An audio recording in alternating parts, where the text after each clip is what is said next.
भगवान कहते हैं जिनकी बुद्धि इच्छाओं द्वारा मारी गई है, इच्छाएं, आई वांट इट, तो वो देवताओं की शरण में जाते हैं और अपने अपने स्वभाव के अनुसार पूजा के विशेष विधि विधानों का पालन करके उनको खुश करते हैं और वो देवी देवता उनको वस्तु दिलाते हैं।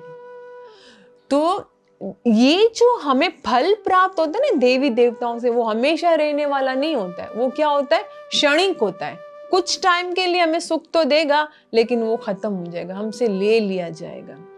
अब इनकी मैं आपको एग्जाम्पल भी बता सकती हूँ कि देवी देवता जो है, अगर हम उनकी पूजा करते भी हैं, लेकिन वो कैसा होता है, हम उनको कोई चीज देते हैं, उनको वस्तु देते हैं, वो हमें देते हैं, हम उनके लिए यज्ञ करते हैं। जैसे आप लोग इंद्र देवता के कथा से तो परिचित होंगे। हरे कृष्णा कृष्ण कृष्ण हरे हरे, हरे राम राम राम हरे हरे। आप सबका बहुत बहुत स्वागत है ज्ञान वर्षा के इस चैनल पर।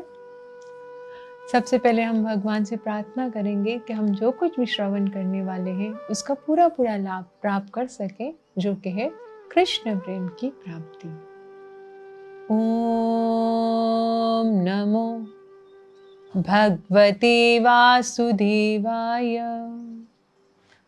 ओम नमो भगवते वासुदेवाय। ओम नमो भगवते वासुदेवाय। ओम अज्ञानतिम्रान्धस्य ज्ञानाञ्जनशलाकया चक्षुरुन्मीलितं येन तस्मै श्रीगुरवे नमः। श्रीचैतन्यमनोभीष्टं स्थापितं येन भूतले स्वयं रूप कदा मह्यं ददाति स्वपदान्तिकं। वन्दे अहं श्रीगुरुः श्रीयुतपदकमलं श्रीगुरुन् वैष्णवांश्च श्रीरूपं साग्रजातं सहगणरघुनाथान्वितं तं सजीवं साद्वैतं सावधूतं परिजनसहितं कृष्णचैतन्यदेवं श्रीराधाकृष्णपादान् सहगणललिता श्रीविशाखान्वितांश्च। हे कृष्णा करुणा सिन्धु दीनबन्धु जगत्पति गोपेश गोपिका कान्ता श्रीराधा कान्ता नमोस्तुते। तप्त कांचन गौरंगी राधे वृंदावनेश्वरी वृषभानुसुते देवी प्रणमामि हरिप्रिया। वाञ्छकल्पतरुभ्यश्च कृपा सिन्धुभ्यैव च पतितनां पावनेभ्यो वैष्णवेभ्यो नमो नमः। जय श्री कृष्ण चैतन्य प्रभु नित्यानंद श्री अद्वैत गदाधर श्रीवासादि गौर भक्त वृंदा।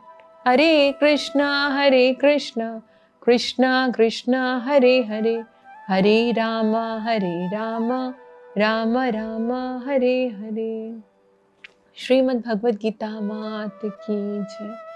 मूकं करोतु वाचालं पंगुं लंघयते गिरं यत्कृपातमहं वन्दे श्रीगुरुं दीनतारणं परमानन्दमाधवं श्रीचैतन्य ईश्वरं। हरे कृष्णा। तो जैसा कि हम इस टॉपिक पे डिस्कस कर रहे हैं कि यदि भगवान एक है तो बाकी देवी देवता कौन होते हैं, भगवान ने इनका निर्माण क्यों किया, इनके ऊपर क्या ड्यूटीज होती हैं।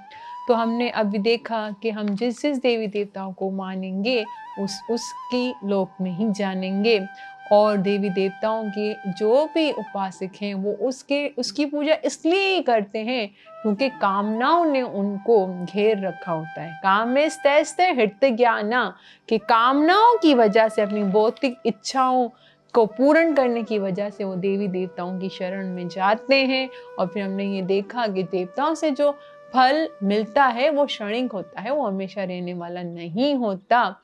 और दूसरा, अब हम इस पॉइंट पे आते हैं कि देवी देवताओं के जो भक्त होते हैं, जैसे हमने देखा रावण, रावण महादेव का भक्त था।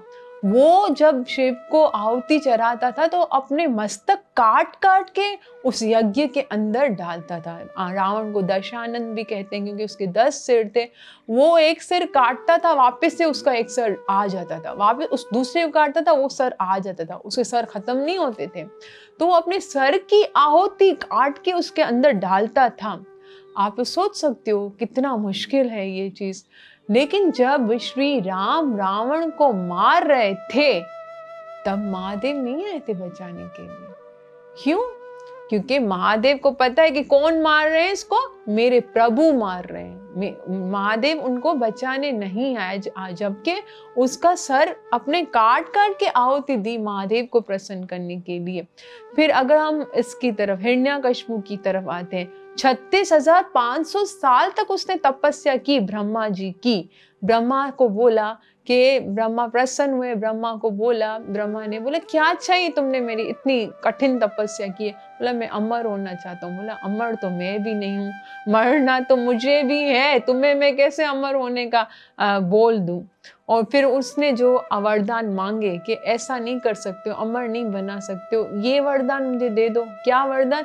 ना मैं ऊपर मरूं, ना आसमान में मरूं, ना जमीन में मरूं, ना मेरी मृत्यु किसी अस्त्र से हो, ना शस्त्र से हो, ना मुझे कोई जानवर मारे, ना कोई इंसान मारे, ना मैं ऊपर मरूं, ना नीचे, ना घर के बाहर मरूं, ना अंदर।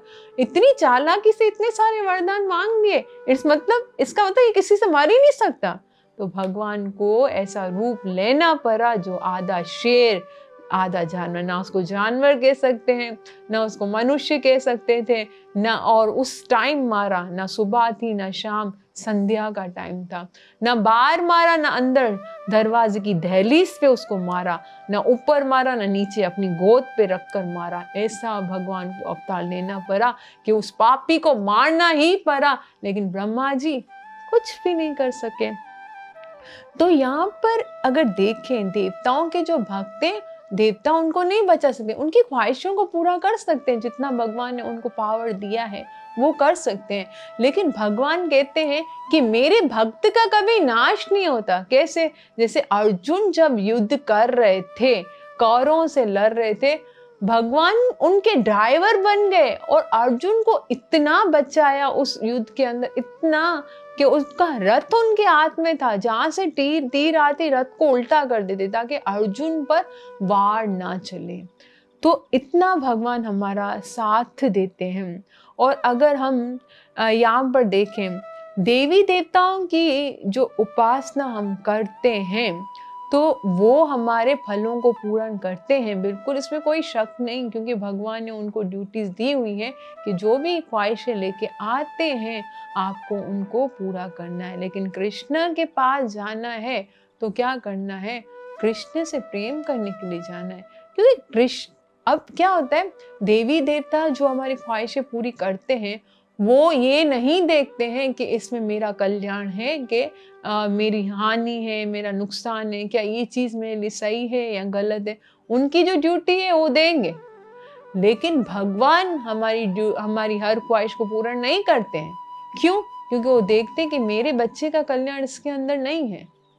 एक माँ होती है, अगर मुझे नज़ला है, मेरी माँ मुझे ठंडा पानी नहीं पीने देगी, मेरे को जितना भी चाहिए वो नहीं पीने देगी, क्योंकि उसको पता है कि ये नुकसान है। अगर मैं बाहर जाके एक 50 वाली बोतल खरीदती हूँ, भाई एक ठंडे पानी की बोतल दे दो, तो क्या वो मुझे नहीं देगा? उसको तो पैसे से मतलब है, मेरे को नज़ला हो, बुखार हो, खांसी हो, जो भी, वो 50 में लेगा, मुझे ठंडे पानी की बोतल ले देगा, जा मर तू। तो ये फर्क होता है, क्योंकि उसकी ड्यूटी है, मैं इसको 50 दे रही हूँ, वो मुझे देगा, और लेकिन माँ मुझे नहीं देगी क्योंकि मुझे प्यार करती है। तो ऐसा ही रिलेशन होता है एक देवता के भक्त का देवता के साथ, एक भगवान के भक्त का भगवान से। हम देवताओं को प्रसन्न करने के लिए देते हैं, और उनकी ड्यूटी हम लोग को देना। उनका ये नहीं है कि हमें देखेंगे क्या ठीक है क्या नहीं है, वो देंगे क्योंकि भगवान ने उनको ड्यूटी दी है, भाई दो इनको। लेकिन कृष्ण देखेंगे कि नहीं इसका कल्याण है क्या, ये इसके लिए चीज सही है, मैं इसको दूं तो देंगे। तो देवताओं के जो भक्त होते हैं वो क्या होते हैं, ख्वाहिशें मांग मांग के कामी हो जाते हैं। उनकी ख्वाहिशें खत्म नहीं होती, देवी देवता दे दे के खत्म हो जाएंगे, उनकी ख्वाहिशें नहीं खत्म होंगी। जैसे अग्नि के अंदर ईंधन डालेंगे तो अग्नि क्या बुझेगी, नहीं, और भी भड़केगी, और भी चाहिए, और मोर मोर मोर, यही होता रहेगा। लेकिन भगवान से अगर हम कुछ भगवान से इच्छा लेके जाते हैं कि भगवान मुझे ये चाहिए, तो भगवान उस इच्छा को भी बदल कर भक्ति में ले आएंगे। कैसे, जैसे एग्जाम्पल, ध्रुव महाराज भगवान के पास गए थे 5 साल के बालक। वो क्या सोच के गए थे कि मुझे अपने पिता के पिता से भी बड़ा राज्य चाहिए। उनके पिता कौन थे, उत्तानपाद। उनके पिता मनु महाराज, मनु महाराज के पिता ब्रह्मा जी, ब्रह्मा से भी बड़ा राज्य चाहिए। जब ध्रुव महाराज गए तपस्या करने के लिए, तो फिर जब उनकी तपस्या पूरी हुई तो भगवान ने उसको क्या दिया। भगवान ने पूछा, ध्रुव तुम्हें क्या चाहिए? बोला, भगवान आप मेरे सामने हीरे आ गए हो, मेरे हाथ में हीरा है, और आप कांच के टुकड़ों की बात कर रहे हो कि क्या चाहिए। अब तो ये कांच के टुकड़े हैं, मुझे कुछ नहीं चाहिए संसार का, आप मुझे मिल गए हो। आपके सामने अब क्या चीज वैल्यूएबल लगती है जो मैं उसकी मांग करूं, मुझे कुछ नहीं चाहिए। भगवान की शरण में अगर चले जाते ना, तो अगर कोई दुनियावी ख्वाहिश भी होती ना, वो भी भगवान ऐसी कर देते हैं कि हम लोग को समझ आ जाती है कि मैं क्या मांग रहा हूँ कृष्ण से। कृष्ण कहते हैं, आमी भजे और मांगे विषय सुख। मेरा भजन कर रहे हो, मुझे मान रहे हो, और मांग क्या रहे हो, विषय सुख, विषयी सुख। सुख मांग रहे हो अपनी इंद्रियों का, ये जहरीली जो इंद्रियां हैं विष समान है, उसके लिए सुख मांग रहे हो। बोले तुम तो मूर्ख हो, बोलते तुम ही मूर्ख, कि तुम तो बड़े मूर्ख हो, लेकिन मुझे तो अक्ल है ना, मुझे तो अक्ल है कि तुम्हें क्या देना है। अमृत छारे मांगे विषय सुख, हे बरो मूर्ख, कि ये अमृत को छोड़ के, यानी मुझे छोड़कर तुम ये जहर मांग रहे हो, तुम तो बड़े मूर्ख हो। लेकिन मैं तुम्हारी तरह मूर्ख नहीं हूं कि दे दूं उठा के, चलो ले लो, मैं अक्लमंद हूं। बोलते हैं आमी विज्ञान, मुझे ज्ञान है कि क्या देना है। विषय की ना दीवा, कि तुम्हें इन जहरीली चीजों को नहीं देना, संसार की दौलत, धन, पैसा, जायदाद, ये नहीं देना है तुम्हें, इसमें फंस जाओगे। तुम्हें क्या देना है, सो चरण अमृत दीबा और विषय भूलिया। मैं तुम्हें अपने चरणों का अमृत दूंगा, अपनी भक्ति प्रदान करूंगा ना, तब तुम इन विषयों को भूल जाओगे। तो भगवान हमें क्या देते, अपनी भक्ति देते, अपना प्यार देते हैं, और तभी ही हम इन विषय सुख से, इन संसारी वस्तुओं से दूर हो पाएंगे। तो देवी देवता के पास क्या, अगर कोई ऐसा सोच रहा हो कि मैं तो इतने टाइम से देवी देवता की पूजा कर रही थी, अगर मैं अभी नहीं करती हूँ और डायरेक्ट कृष्ण की शरण में जाती हूँ, तो इससे मुझे पाप नहीं लगेगा? बिल्कुल भी नहीं। अगर आपको ऐसा डर है कि मुझे पाप लगेगा, तो भगवान ने 18.66 में बोल दिया है, सर्वधर्म परित्यजा, सारे धर्मों को छोड़ो, मेरी शरण में आओ, और मैं तुम्हें समस्त पापों से, अहम तो हम सर्व पापे भ्यो, ये भगवान के शब्द में कह रही हूँ संस्कृत में, अहम त्वम, मैं तुम्हें सर्व पापे भ्यो, सारे पापों के डर तुम्हारे खत्म करूंगा, एक बार मेरी शरण में आके तो देखो। और डर, और देवी देवता तो चाहते ही ये हैं, हम कभी देवी देवताओं के पास जाए ना, उनसे ये प्रार्थना करो, हे देवी देवता मुझे कृष्ण की भक्ति दो। वो इतने खुश होते हैं कि आज कोई अक्लमंद बंदा आया है मेरे पास कुछ अच्छी चीज मांगने के लिए, वो खुश होते हैं। तो देवी देवताओं की भक्ति करना कैसा है, जैसे भगवान की अगर हम भक्ति करते हैं ना, तो सारे देवी देवताओं की भक्ति उसके अंदर हो जाती है। कैसे, जैसे हम दरख्त की जड़ में पानी डालते हैं तो सारे दरख्त का पोषण होता है कि नहीं, या आप लोग ऐसे करते हो, एक एक पत्ते में अलग अलग पानी, इस पत्ते में डाला, फिर इसमें डाला, फिर इसमें, नहीं, जड़ में पानी डालो उन सब पूरे दरक की तृप्ति हो जाएगी। भगवान की पूजा करो, सारे देवी देवता खुश हो जाएंगे, तृप्त हो जाएंगे। जैसे हम खाना खाते हैं किस में डालते हैं, पेट में डालते हैं ना, ऐसे तो नहीं भाई आंख इतनी देर से देख रही है, सबको देखती है, इतना बेचारी काम करती है देखने का, हाथ सारा दिन मेरे काम करते हैं, सेवा में लगे रहते हैं, इसको खाना खिलाऊं ना, पेट में क्यों खिलाऊं? तो क्या आपकी आंख संतुष्ट होगी? दुखी होगी। उसको खाना खिलाएंगे, हाथ को जाएगा ही नहीं। तो पेट में खाना डाला ना तो सारी इंद्रियां संतुष्ट हो जाएंगी, सब अच्छे से काम करेंगी। तो ऐसे ही भगवान की पूजा करने से ही हम भगवान की पूजा करने से सारे देवी देवता संतुष्ट हो सकते हैं। एक कृष्ण की भक्ति ही सबों को संतुष्ट कर सकती है। तो अब प्रश्न ये उठता है कि देवी देवताओं के साथ हमें कैसा व्यवहार करना चाहिए। क्या अब ऐसा नहीं कि कृष्ण की भक्ति कर रहे हैं तो हम देवी देवताओं का आदर करना छोड़ दें, बिल्कुल गलत बात है, कभी भी नहीं। हम कहीं पे भी देवी देवता हो, कोई भी मंदिर हो, हमें जरूर वहां पे प्रणाम करना चाहिए, उनका आदर, क्योंकि हमें ये देखना चाहिए कि हम कुछ भी नहीं है उनके सामने, हमारे से बड़ा उनका ओहदा होता है देवी देवताओं का, और वो क्या कर रहे होते हैं? भगवान की सेवा। भगवान ने उनको इतना योग्य समझा होता है कि अपनी सेवा उनसे करवा रहे होते हैं। तो हमें उनका जरूर आदर करना चाहिए। मैं आपको एक बहुत ही सुंदर एग्जाम्पल के जरिए इस चीज को बताऊंगी। जैसे एक लड़की जब विवाह करके अपने ससुराल जाती है तो ससुराल में कौन होते हैं? उसके हस्बैंड का भाई होता है, उसकी बहनें भी होती है, उसकी माँ होती है, उसकी बाप, हस्बैंड की दादी भी होती है ना। तो वो क्या करती है? सबकी सेवा करती है। माँ अपनी सास को भी खाना देगी, ससुर को देगी, ननंद की सेवा करेगी, अपने बड़े देवर को, जेठ को देगी, छोटे देवर को देगी, सबकी सेवा करेगी, सबसे अच्छे से प्रेम से रहेगी, प्यार करेगी। लेकिन दिल में किसको रखेगी? सिर्फ अपने पति को। उसका पति उसके लिए है, लेकिन पति से जो जुड़े हुए हैं उनकी भी सेवा करेगी। तो इसी प्रकार दिल में कृष्ण को रखना है। पति वही है, जगत पति हमारा वही है, दिल में कृष्ण को रखना है। लेकिन सारे देवी देवताओं की भी हमें रिस्पेक्ट करनी है कि ये सब भगवान के रिश्ते, मेरे पति के, मेरे भगवान के, जो भी कृष्ण को मानते हो उन सब से रिलेटेड हैं, इसलिए मुझे उनको भी प्रेम करना है। तो इस प्रकार से कृष्ण एक ही है, हमें उनसे प्यार करना है, अपना जीवन सार्थक करना है, यहाँ वहाँ के चक्रों में नहीं फंसना है। जीवन बहुत छोटा बचा है हमारे पास, बहुत कम टाइम है और हमारे जीवन का लक्ष्य बहुत बड़ा है।